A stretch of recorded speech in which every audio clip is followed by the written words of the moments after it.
সংবাদ সবাইকে স্বাগত জানাচ্ছি। আমি ফিরোজ তোহা। শুরুতেই সংবাদ শিরোনাম জানিয়ে দেব এই মুহূর্তে হাতে পাওয়া সর্বশেষ গুরুত্বপূর্ণ আপডেট বাংলা সংবাদ। শুরুতেই থাকছে বৈষম্য বিরোধী ছাত্র আন্দোলনের কেন্দ্রীয় সমন্বয়কদের গাড়ি বহরে হামলা। রোববার দিবাগত রাত 2:03 বৈষম্য বিরোধী ছাত্র আন্দোলনের আহ্বায়ক হাসনাত আব্দুল্লাহ সামাজিক যোগাযোগ মাধ্যম ফেসবুকে একটি পোস্টের মাধ্যমে বিষয়টি নিশ্চিত করেছেন।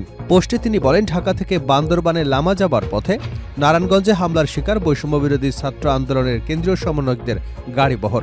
সেখানে তাদের ব্যাগ এবং মোবাইল নিয়ে যাওয়া হয়েছে এবং অনেকেই হামলায় আহত হয়েছে। ঘটনার সুষ্ঠু তদন্ত এবং দোষীদের দৃষ্টান্তমূলক শাস্তির দাবি করছি বাংলাদেশ সরকারের নিকট। এবারে জানাবো, ভারতের মিডিয়া মিথ্যা প্রোপাগান্ডা ছড়িয়ে দুর্গন্ধ বাড়াচ্ছে। বিএনপির কেন্দ্রীয় নেতা ও সাবেক মন্ত্রী অ্যাডভোকেট এম রুহুল কুদ্দুস তালুকদার দুলু বলেছেন, প্রতিবেশী রাষ্ট্র ভারত বাংলাদেশের পতিত স্বৈরাচার শেখ হাসিনাকে আশ্রয় দিয়ে হজম করতেও পারছে না, আবার বমিও করতে পারছে না। ফলে মোদী সরকারের বদহজম হয়েছে। তাই তাদের দেশের তথাকথিত মিডিয়া সন্ত্রাসীরা বাংলাদেশের সব মানুষের বিরুদ্ধে মিথ্যা প্রোপাগান্ডা ছড়িয়ে দুর্গন্ধ বাড়াচ্ছে। তাদের ছাড়া দুর্গন্ধ বাংলাদেশেও কিছুটা আসছে। জানাবো, ঈশ্বরদীতে টিসিবির পণ্য নিয়ে সংঘর্ষ, আহত 15। ঈশ্বরদীতে টিসিবির পণ্য বিতরণ নিয়ে গ্রামবাসীর মধ্যে সংঘর্ষ হয়েছে। এতে আহত হয়েছেন 15 জন। এ সময় বেশ কয়েকটি গাড়িতে হামলা চালানো হয়েছে।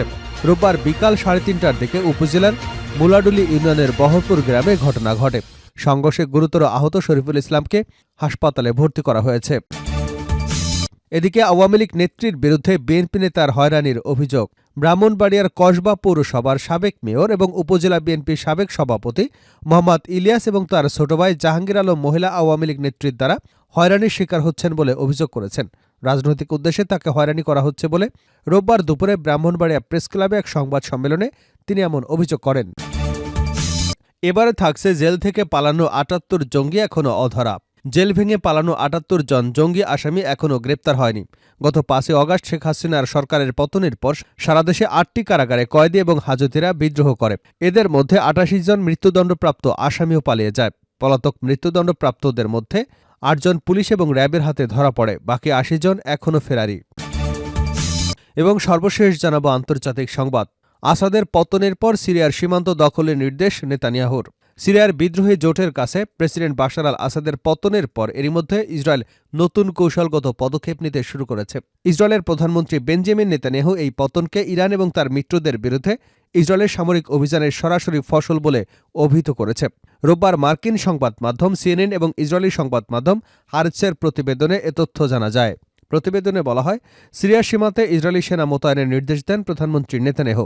একই সঙ্গে সীমান্তে সিরিয়ার অংশে বাফার জোন দখলের ডাক দেন তিনি। এতক্ষণ শিরোনাম শুনছিলেন, এবার বিস্তারিত। প্রিয় দর্শক, আপনি যদি এই চ্যানেলে নতুন হয়ে থাকেন, ভিডিওটি দেখতে দেখতে চ্যানেলটি সাবস্ক্রাইব করে আমাদের সঙ্গে থাকুন। আর এই ভিডিও সম্পর্কে আপনি আপনার মূল্যবান মতামতটি কমেন্ট বক্সে জানিয়ে দিন। আর হ্যাঁ প্রিয় দর্শক, জানিয়ে দিন ভিডিওটি কোথা থেকে দেখছেন।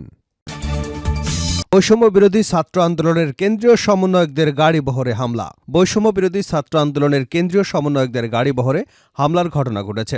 রোববার দিবাগত রাত 2:30 বৈষম্য বিরোধী ছাত্র আন্দোলনের আহ্বায়ক হাসনাত আব্দুল্লাহ সামাজিক যোগাযোগ মাধ্যম ফেসবুকে এক পোস্টের মাধ্যমে বিষয়টি নিশ্চিত করেছেন। পোস্টে তিনি বলেন, ঢাকা থেকে বান্দরবানে লামা যাওয়ার পথে নারায়ণগঞ্জে হামলার শিকার হয় বৈষম্য বিরোধী ছাত্র আন্দোলনের সমন্বয়কদের গাড়িবহর।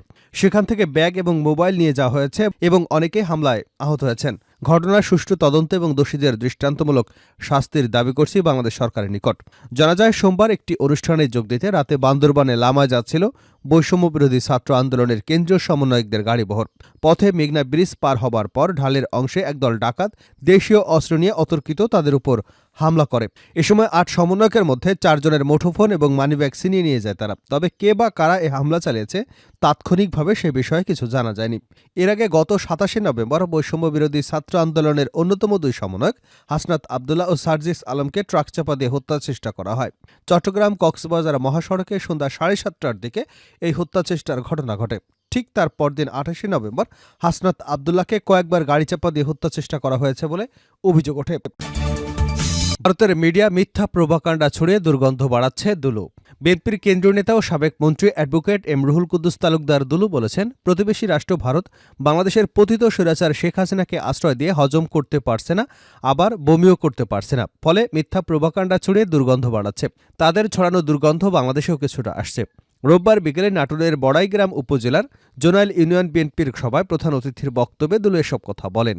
দুলু আরও বলেন, বাংলাদেশে কোনো রকম সংখ্যালঘু নির্যাতনের ঘটনা না ঘটলেও পতিত স্বৈরাচার শেখ হাসিনার কিছু দোসর মিডিয়া হাজির হয়ে নিজের জন্মভূমির বিরুদ্ধে মিথ্যা প্রোপাগান্ডা চালাচ্ছে।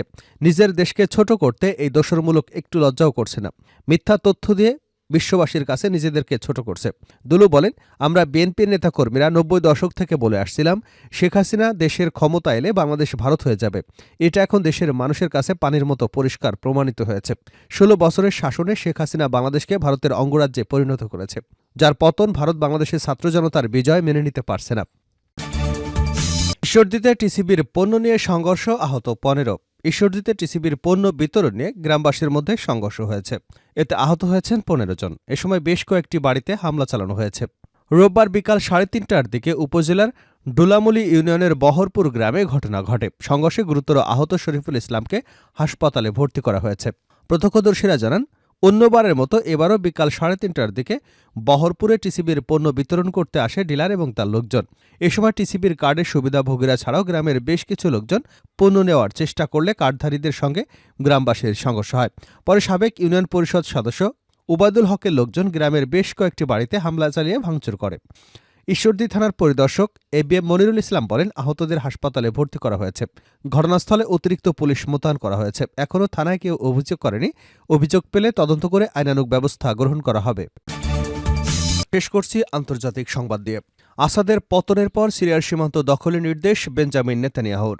সিরিয়ার বিদ্রোহী জোটের কাছে প্রেসিডেন্ট বাশার আল আসাদের পতনের পর এরই মধ্যে ইসরায়েল নতুন কৌশলগত পদক্ষেপ নিতে শুরু করেছে।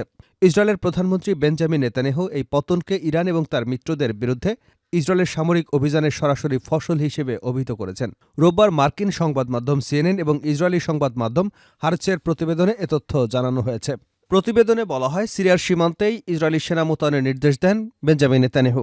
একই সঙ্গে সীমান্তের সিরিয়া অংশের বাফার জোন দখলের ডাক দেন তিনি। নেতানিয়াহু বলেন, আমরা কোনো শত্রুকে আমাদের সীমান্তে আসতে দেব না। ইসরায়েলি প্রতিরক্ষা বাহিনীকে বাফার জোন এবং এর আশেপাশে কৌশলগত এলাকার নিয়ন্ত্রণ নিতে বলেছি। প্রসঙ্গত, ১৯৬৭ সালের আরব ইসরায়েল যুদ্ধের মাধ্যমে সিরিয়ার গোলান মালভূমি দখল করে নেয় ইসরায়েল। ১৯৭৪ সালে সিরিয়া এবং ইসরায়েলের মধ্যে একটি নিয়ন্ত্রণ রেখা প্রতিষ্ঠা করা হয়। গত ৫ দশকে সীমিত অভিযানের বাইরে এই রেখা অতিক্রম করেনি ইসরায়েল। তবে আসাদ সরকারের পতনের পর এই চুক্তিকে কার্যকর না করে দিয়েছে বেঞ্জামিন নেতানিয়াহু। আসাদ সরকার পতনের পর গোলান মালভূমি পরিদর্শনের সময় নেতানিয়াহু বলেন, আসাদের পতনের মাধ্যমে ইরান এবং হিজবুলার বিরুদ্ধে আমাদের দীর্ঘ প্রচেষ্টা সফল হয়েছে।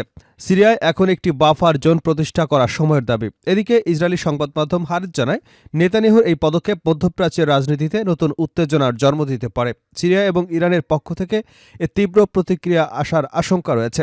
আসাদের পতনের পর সিরিয়ার অভ্যন্তরীণ অস্থিরতা আরও বাড়তে পারে বলে ধারণা করা হচ্ছে। ইরান ও হিজবুলার প্রভাব সীমিত হলেও নতুন আঞ্চলিক শক্তি ভারসাম্যের দিকে পরিস্থিতি মোড় নিচ্ছে।